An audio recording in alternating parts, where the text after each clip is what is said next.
The toxic boss who drowned my medical device. When I landed my dream job in digital marketing at a massive ad agency in Chicago, I was absolutely thrilled. But then, they hired Mr. Sterling. He was the kind of boss who wore custom, overly expensive suits and bragged about working 80-hour weeks. On his very first day, he established a brutal zero-tolerance policy. Absolutely no personal electronics during meetings. I am a type 1 diabetic.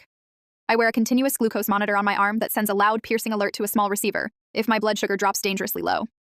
I carefully explained this to Mr. Sterling. He just gave me a tight, condescending smile. Manage your personal health on your own time, kid.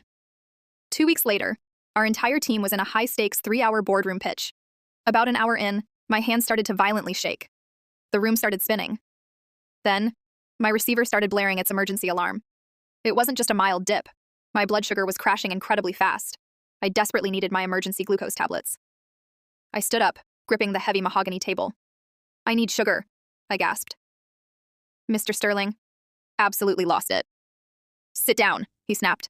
I am completely sick of your millennial attention-seeking excuses. Hand over the phone, right now. Before I could even brace myself, he lunged right across the table, grabbed my medical receiver out of my shaking hands, and completely dunked it into a large pitcher of ice water. The client stared in absolute total horror. I tried to walk toward the door, but my legs completely gave out. I collapsed onto the floor, slipping right into a severe hypoglycemic seizure. The vice president of the company practically kicked the heavy door off its hinges, screaming for someone to call 911. I woke up 6 hours later in the emergency room. Mr. Sterling didn't just lose his fancy, high-paying job. The company's legal team handed the security footage straight over to the police. He was arrested for reckless endangerment and slapped with a massive, life-ruining civil lawsuit. Some managers think they have absolute power until they cross the line into absolute disaster.